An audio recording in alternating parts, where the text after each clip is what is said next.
As the federal government prepares to completely deregulate the downstream sector of the Nigerian oil and gas industry in the coming months, stakeholders in the sector have told Nigerians to be ready to pay as much as 750 naira per litre of fuel at filling stations. This was the high point of the stakeholders' intervention during an online workshop with the theme Deregulation of the Nigerian Sector. The day after, the workshop was organized by industry stakeholders in collaboration with African Refiners and Distributors Association, ARDA.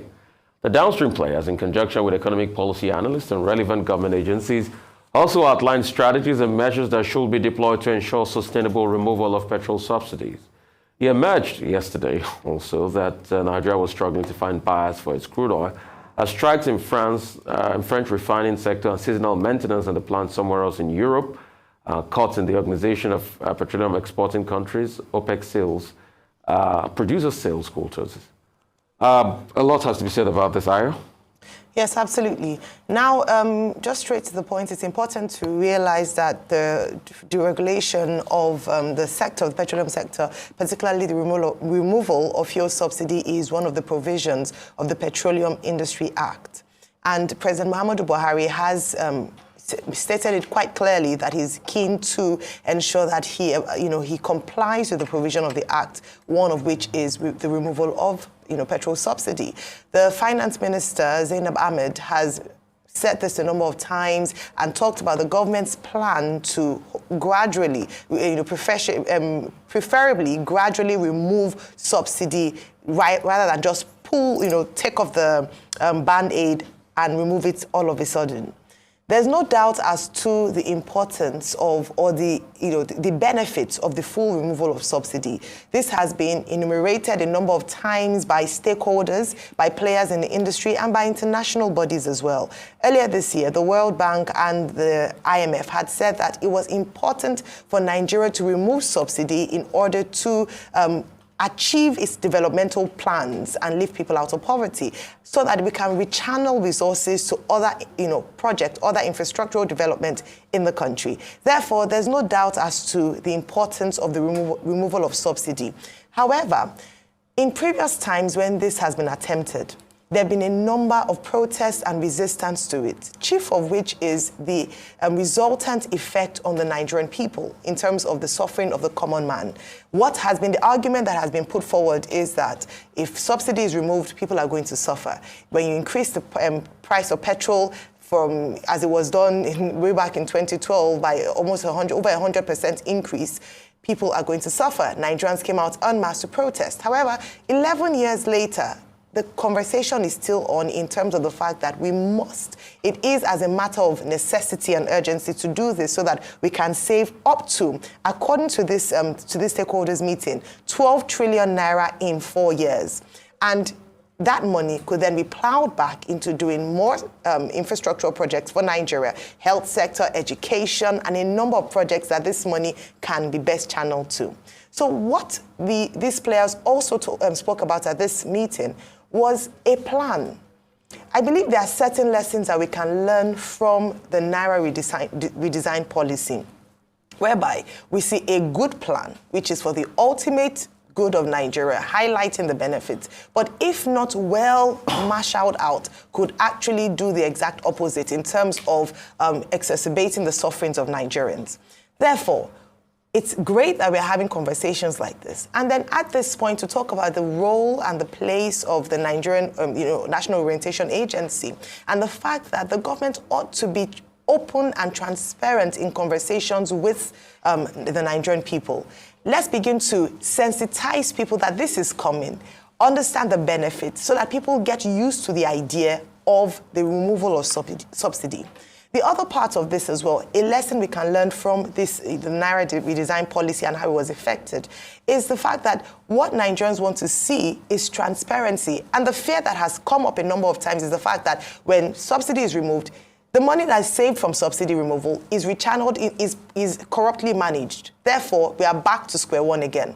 So what people want to say is that once you're able to actualize this, you demonstrate to Nigerians that the savings from removal of subsidy is being put to good use. That's the second part. The final part I'll mention is also how we can help to provide a safety net for Nigerians who will be affected by the removal of subsidy in terms of the hardship that will be faced by Nigerians. A number of people have proposed solutions to this. Some people have talked about perhaps a subsidy, a grant given to transport users to provide a better infrastructure for Nigerians to use. But one thing I must emphasize that's come out from this project is this, or from this program is this. It is important. We have to bite the bullet because ultimately it is for the good of Nigeria and Nigerians. Well, the removal of subsidy is what many Nigerian economics and also foreign observers, including the IMF and the World Bank, had recommended. Because one, it is not sustainable. Two, Nigeria had been maintaining this subsidy for a very long time, doing the same thing that does not work. Again, getting bad results. Number three, it's certainly a question of time. And it's interesting because in 2012, the government of Nigeria tried to remove subsidy. Nigerians kicked against it. It was called, deregulation of the downstream sector in 2012. But the irony that we now face is that the same people who organized protests, who led protests, who gave jollof rice and designer T-shirts for people to disrupt disturb public peace in parts of the country, they are now the ones who ironically will be saddled with the responsibility of going back to 2012 and doing what we did not do at that time.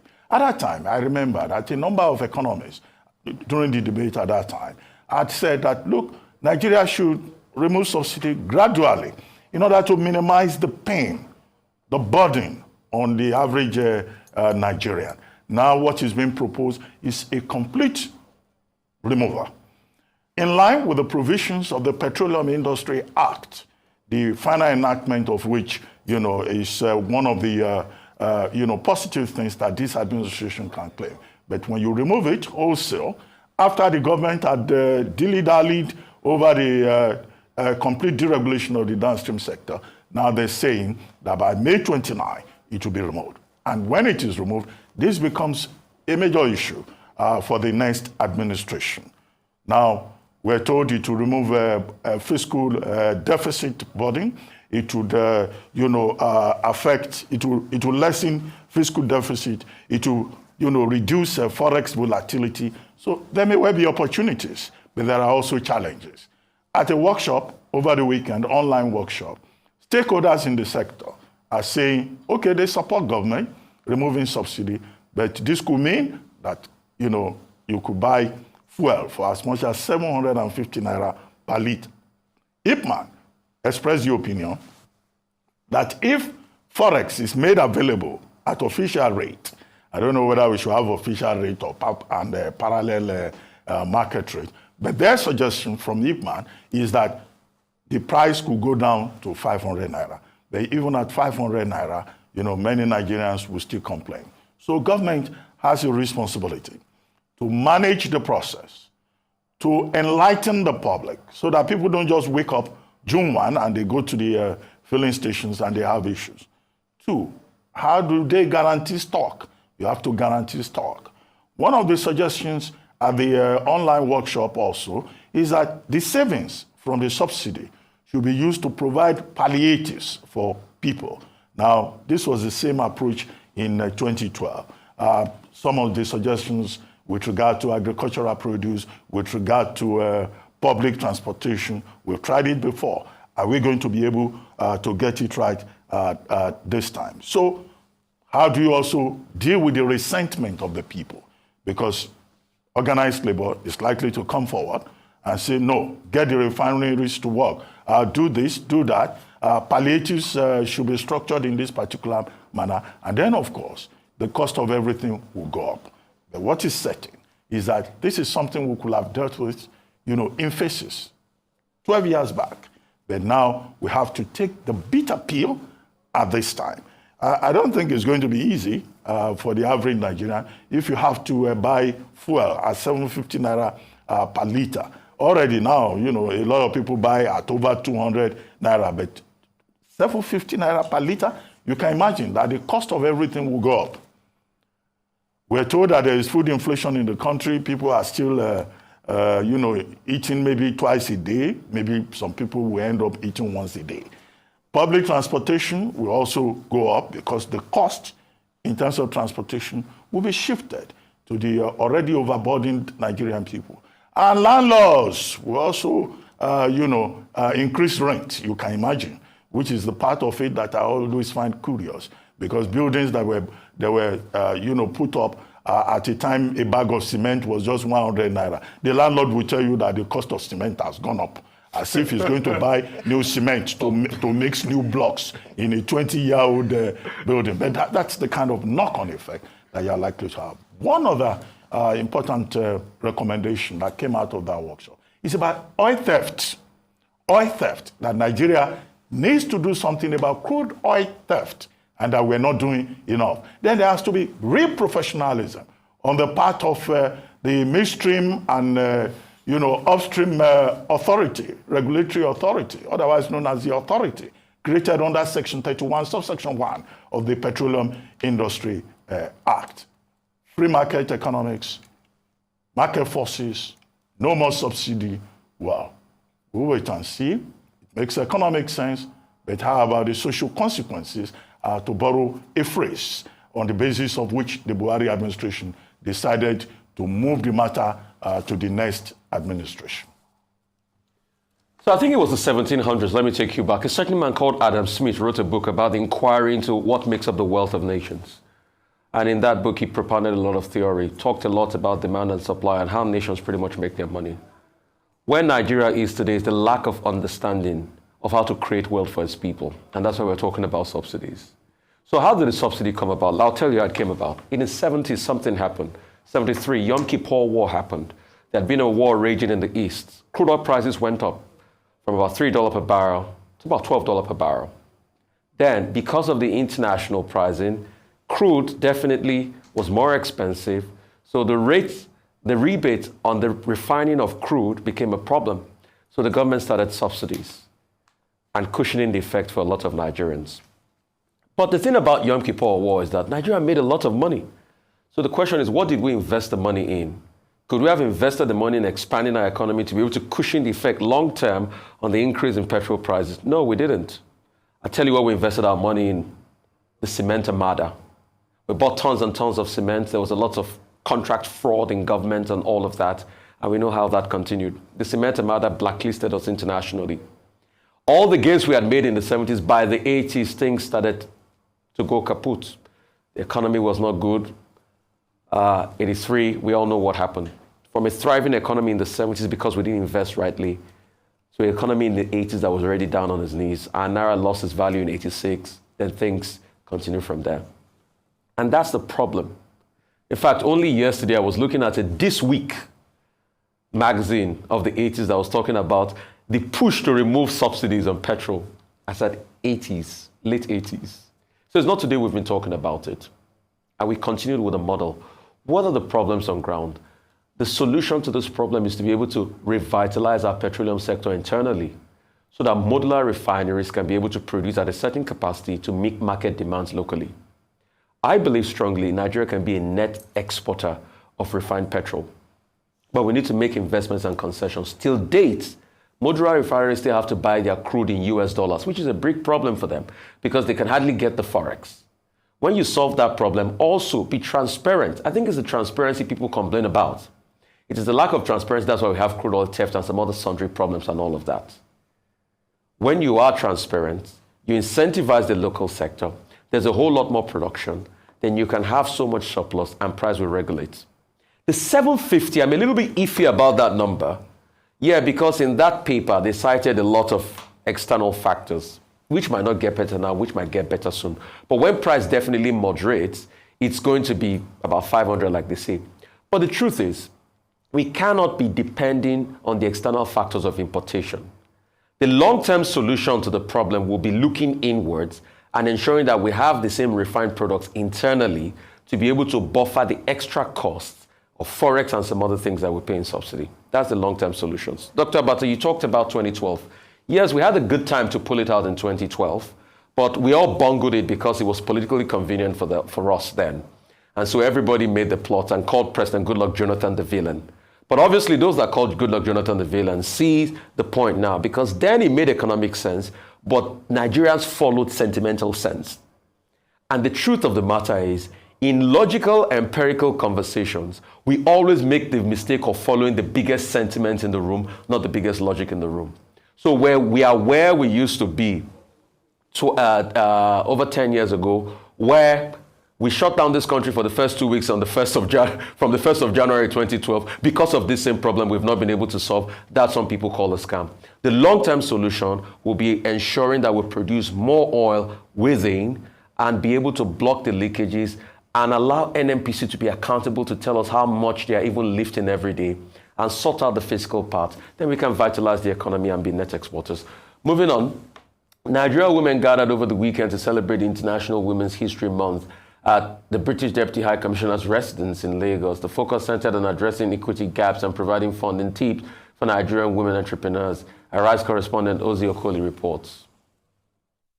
To commemorate International Women's History Month in March, the UK Nigerian Tech Hub and Google for Startups Africa organized 2 panel discussions at the British Deputy High Commissioner's residence in Lagos, titled Venture Journey, Addressing Equity Gaps. There is not a better time to be speaking about the subject that we're here for today. The world's population consists of 50% women compared to men, but you find that there's a huge disparity in the access that women have to funding for their businesses. And as part of our work at the UK Nigeria Tech Hub, as an offshoot of the Digital Access Program by the UK government in Nigeria, we want to pay focus to the women folk. We understand that in moving Africa's digital economy forward, a good focus on the group that is not at par currently will give us the highest mileage that we can ever record. Going at the pace that we currently are, it might take us over 200 years to achieve that parity. So we're stimulating conversations where, we can gather early stage founders and investors in the same room to sort of have conversations around what investors are looking out for and to hear from the founders' perspective what their experiences have been. We also have in this room female founders that have successfully raised money in the past, and they're here to tell us their journey and to speak to the upcoming female founders. This is a mentorship event, right? 50% of the people here are early stage founders who are looking to raise money. The other 25% are investors, and the other are female founders who have raised money. Well, I think what we've seen today is a continuation of our commitment to supporting tech and women in tech. And just last week, earlier this week, in fact, we launched the UK's global tech strategy. And today what we're doing is looking at a collaboration with Google, specifically on $3 million worth of kind of credit that female businesses and business owners in the tech space can engage with. And that's coupled with the work we've already done ourselves on the Future Females Business School and the Angels Academy, essentially Angels Academy around trying to encourage investment in female tech across Africa, but here in Nigeria, and the Future Females Business School really looking at how we can get women involved and empowered and able to benefit, frankly, from the opportunities that Nigeria has. So it's a tough space. I mean, it's a good space, tech, but it's a tough space to make progress. So really, we're trying to do everything we can to support women in that space. The events, which gathered female founders, investors, and ecosystem stakeholders seeking for funds, is also aimed at helping women startups to understand the technology of funding and how to be positioned to get funded. For me, it's largely the bias of just believing that the man is going to do a better job than the woman, and that is just not correct. Okay, so we're hoping that there's going to be a lot more awareness. There's going to be a lot more affirmation towards women that will encourage more investments to come in to female-led, female-owned businesses. We're advocating that the successful ones should be celebrated because there is a great thing about role modeling. Okay, she has done it. It means I can do it. Nigeria is a significant player on the African landscape. We have the biggest tech ecosystem on the continent. We attract the biggest amount of venture dollars in Africa. But also we have an incredible founder base with a lot of grit, resilience, perseverance, and people who know how to build real solutions for real problems. By supporting women-led technology businesses in Nigeria and promoting digital inclusion, the journey to an equitable venture surely has taken off. Ozzy Okoli, Arise News. Right, I mean, a lot to talk about this, Ayo and Yes. Dr. Batu. I'm really glad that we're able to take this focus, being International Women's Month. I just want to say that with what has been highlighted, PwC in a report last year had mentioned that 41% of MSMEs are owned by women in Nigeria, and obviously that would eat into the tech space. And the reason why we're talking tech is because part of the International United Nations theme for this year's International Women's Day is Tech for All, leveraging tech to promote gender equity, gender equality. Gender equity is one of the sustainable development goals. However, we are not on the path to achieving this in the very near future, particularly in this part of the world. Look at the recent elections. Out of 469 seats, women were able to only gain 17 seats in the House. Therefore, when we talk about policy and policy development, how will we develop policies that are gender-friendly when we do not have a clear representation, despite the fact that we have 49% of the population being women? It is not representative at all. I hope that the next government will include more women in terms of roles and ministerial positions. Very important. Well, the tech space is a space that is doing well in Nigeria. Increasingly, we're seeing many of these tech startups, some of them with international connections. So the whole idea of devoting the UK, Nigeria tech startup to the celebration of women who are making an effort in that area, I think is a good idea. And it will encourage other women in that particular space. There are 2 or 3 women who are leading some of those thriving tech startups. But if you compare to the number of men in that space, it's still very small compared to how it's a male-dominated space. So I think part of it should be celebrating women. Addressing the subject of equity is also important. And also mentoring, role modeling. Those should be very important so that the few women who are doing very well in that tech space will also encourage other women to focus in that area. And at the level of education, we still need to do a lot more in terms of STEM and getting as many women, young girls as possible, to take advantage of education in that direction. I mean, a lot has to be said about women in tech. There's a far-reaching level of marginalization, but I think the problem starts with capital, really. Why is it that most of the capital goes to male-founded companies rather than female-founded companies? So can we have a sort of like impact investment scheme and network that capital now becomes targeted at female co-founders? Because if you have a lot of that, then you can be able to iterate the capital base over time. Also, the predominant problem about women not participating effectively in politics is because of capital. Capital is a big problem. You need money to be able to run. So can we also have targeted impact investment for like a pool of funds for women that want to go into political office so that they will be able to run and get that money to be able to run at the same time, as it is with other sectors. But in terms of also governance, we have a lot of women doing quite well that are really qualified. So it is the capacity to be able to take the stern decisions of saying, let's put a woman here because she's the best competent person for the job in this regard. So I think the problem really is about the targeted funding quota that the men get over the women. But once that is equalized to a certain extent, definitely we'll have that. And many corporations are doing that already. It can only get better.